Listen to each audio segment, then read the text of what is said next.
ಮೊದಲನೇದು ಒಬ್ಬ ವೃತ್ತಿಪರ ಕಳ್ಳನನ್ನು ಬಂಧಿಸಿ ಆತನಿಂದ ಸುಮಾರು 210 ಗ್ರಾಂ ಚಿನ್ನದ ಆಭರಣಗಳು ಜೊತೆಗೆ ಸುಮಾರು 1 kgಯಷ್ಟು ಬೆಳ್ಳಿಯ ಆಭರಣಗಳು ಮತ್ತು ಒಟ್ಟು ಮೌಲ್ಯ 13,35,000 ಇದನ್ನು ನಮ್ಮ ಪಶ್ಚಿಮ ಭಾಗದ ಆರ್ ಆರ್ ನಗರ ಪೊಲೀಸರು ಮಾಡಿರ್ತಕ್ಕಂಥದ್ದು. ಇದರಲ್ಲಿ ಪ್ರಮುಖವಾಗಿ ಇದೇ ವರ್ಷ ಫೆಬ್ರವರಿ ತಿಂಗಳ 19ನೇ ತಾರೀಕಿನಂದು ಒಂದು ಕಳ್ಳಕಳವು ಪ್ರಕರಣ ದಾಖಲಾಗಿರ್ತದೆ.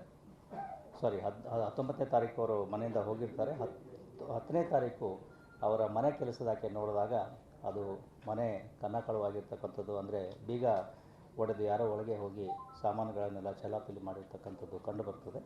ಅದರ ಆಧಾರದ ಮೇರೆಗೆ ಪ್ರಕರಣವನ್ನು ದಾಖಲಿಸಿಕೊಂಡ ಪೊಲೀಸರು, ಆರ್ ಆರ್ ನಗರ ಪೊಲೀಸರು ತನಿಖೆಯನ್ನು ಮುಂದುವರಿಸಿ ಕೆಲವೊಂದು CCTV ಕ್ಲಿಪ್ಪಿಂಗ್ಗಳ ಆಧಾರದ ಮೇಲೆ ಒಬ್ಬ ವೃತ್ತಿಪರ ಕಳ್ಳನನ್ನು ಬಂಧಿಸುವಲ್ಲಿ ಯಶಸ್ವಿಯಾಗಿ ಆತನ ಕೂಲಂಕುಷ ವಿಚಾರಣೆಯಿಂದ ಸುಮಾರು 4 ಇತರ ಪೊಲೀಸ್ ಠಾಣೆಗಳ ಪ್ರಕರಣಗಳು ಬೆಳಕಿಗೆ ಬಂದಿರ್ತವೆ. ಪ್ರಮುಖವಾಗಿ ಸುಬ್ರಹ್ಮಣ್ಯಪುರ, ಚಂದ್ರ ಲೇಔಟ್, ಅನ್ನಪೂರ್ಣೇಶ್ವರ ನಗರ, ಹಾಗೆಯೇ ಆರ್ ಆರ್ ನಗರದ್ದೇನೆ ಇನ್ನೊಂದು ರಾಬ್ರಿ ಕೇಸ್ ಕೂಡ ಪತ್ತೆಯಾಗ್ತದೆ.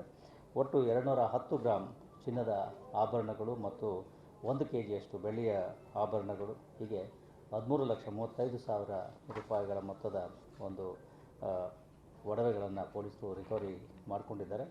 ಆರೋಪಿ ಈಗಾಗಲೇ ಹೇಳಿದ ಹಾಗೆ ವೃತ್ತಿಪರ ಕಳ್ಳತನ ಮಾಡಿಕೊಂಡು ಬಂದಿದ್ದು. ಈತ ಬೇರೆ ಸಮಯದಲ್ಲಿ ಪ್ಲಂಬರ್ ಅಥವಾ ಕಾರ್ಪೆಂಟರ್ ಈ ರೀತಿ ಕೆಲಸ ಮಾಡಿಕೊಂಡಿದ್ದು. ಪ್ರಮುಖವಾಗಿ ಬೆಂಗಳೂರು ನಗರದವನೇ ಆಗಿದ್ದಾನೆ. ಈತನ ಮೇಲೆ ಇದುವರೆಗೆ ಒಟ್ಟು 16 ಪ್ರಕರಣಗಳು ದಾಖಲಾಗಿದ್ದು ಕಂಡುಬಂದಿದೆ. ಇನ್ಫ್ಯಾಕ್ಟ್ ಪುಟ್ಟೇನಹಳ್ಳಿ ಪೊಲೀಸ್ ಠಾಣೆಯ 23ರ ಒಂದು ಪ್ರಕರಣದಲ್ಲಿ ಈತ ಬಂಧನಕ್ಕೆ ಒಳಗಾಗಿ ಇದೇ ವರ್ಷ ಫೆಬ್ರವರಿ 11ನೇ ತಾರೀಕು ಹೊರಗಡೆ ಬಂದು, ಅದಾದ ನಂತರ ಈ 4 ಪೊಲೀಸ್ ಠಾಣಾ ವ್ಯಾಪ್ತಿಯಲ್ಲಿ ಈ ರೀತಿಯ ಕಳ್ಳತನಗಳನ್ನು ಮಾಡಿ ಈಗ ಮತ್ತೆ ಪೊಲೀಸರ ಅತಿಥಿಯಾಗಿ ಈಗ ಮತ್ತೆ ನ್ಯಾಯಾಂಗ ಬಂಧನದಲ್ಲಿ ಇರ್ತಾನೆ.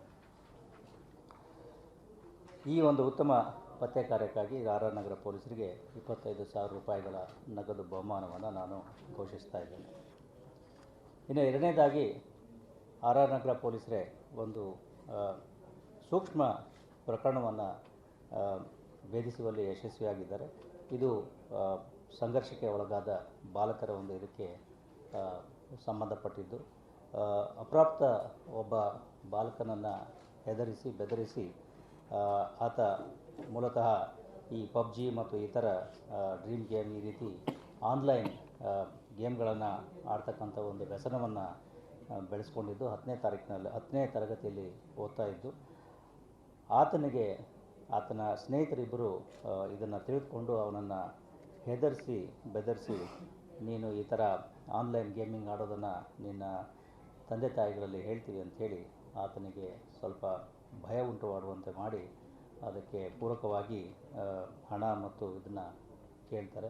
ಆತನ ಬಳಿ ಹಣ ಇಲ್ಲದೇ ಇದ್ದಿದ್ದರಿಂದ ಮನೆಯಲ್ಲಿರ್ತಕ್ಕಂತಹ ಅವರ ತಂದೆ ತಾಯಿಗಳ ಚಿನ್ನದ ಆಭರಣಗಳನ್ನು ಸುಮಾರು 600ರಿಂದ 700 ಗ್ರಾಮ್ನಷ್ಟು ಚಿನ್ನದ ಆಭರಣಗಳನ್ನು ಹಂತ ಹಂತವಾಗಿ ಕದ್ದು ಆತ ಈ ಇಬ್ಬರು ಸ್ನೇಹಿತರಿಗೆ ಕೊಡ್ತಕ್ಕಂಥ ಕೆಲಸವನ್ನು ಮಾಡ್ತಾನೆ.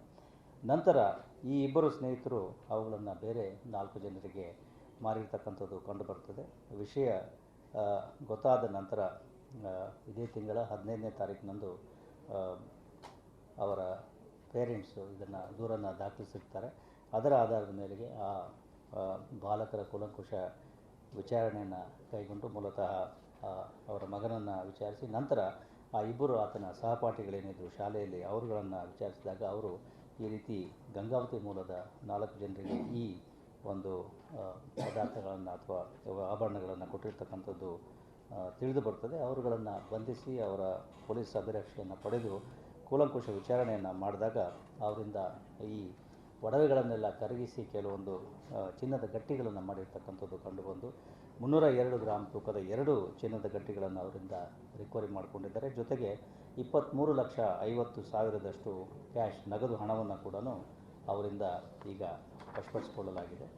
ಇದು ಒಂದು ರೀತಿಯಲ್ಲಿ ನಮ್ಮ ಮೂಲತಃ ಪೋಷಕರೇನಿದ್ದಾರೆ ಅವರು ತಮ್ಮ ಮಕ್ಕಳ ಕಾರ್ಯಚಟುವಟಿಕೆಗಳ ಬಗ್ಗೆ ಅದರಲ್ಲಿಯೂ ಮುಖ್ಯವಾಗಿ ಅವರಿಗೆ ಮೊಬೈಲ್ ಫೋನ್ಗಳನ್ನು ಕೊಡ್ತಕ್ಕಂಥದ್ದು ಅಥವಾ ಈ ಮೊಬೈಲ್ ಅಡಿಕ್ಷನ್ ಏನಿದೆ ಅದರ ಬಗ್ಗೆ ಈ ಆನ್ಲೈನಲ್ಲಿ ಬರ್ತಕ್ಕಂಥ ಈ ರೀತಿಯ ಗೇಮ್ಗಳ ಬಗ್ಗೆ ಸ್ವಲ್ಪ ಮುತುವರ್ಜಿ ವಹಿಸ್ತಕ್ಕಂತಹ ಅವಶ್ಯಕತೆಯನ್ನು ಎತ್ತಿ ತೋರಿಸ್ತದೆ. ಆದ್ದರಿಂದ ಎಲ್ಲ ಬೆಂಗಳೂರಿನ ಸಾರ್ವಜನಿಕರಲ್ಲಿ ಮನವಿ ಅಂತಂದರೆ ಇಂತಹ ನಿಮ್ಮ ಮಕ್ಕಳು ಈ ರೀತಿಯ ಒಂದು ವ್ಯಸನಗಳಿಗೆ ಒಳಗಾಗದ ಹಾಗೆ ಅವರಿಗೆ ಸಮಂಜಸವಾದಂತಹ ಮಾರ್ಗದರ್ಶನ ಮತ್ತು ಪೋಷಣೆಯನ್ನು ಮಾಡ್ತಕ್ಕಂಥದ್ದನ್ನು ಮಾಡಬೇಕು ಅಂತೇಳಿ ಕೇಳಿಕೊಳ್ತೇವೆ.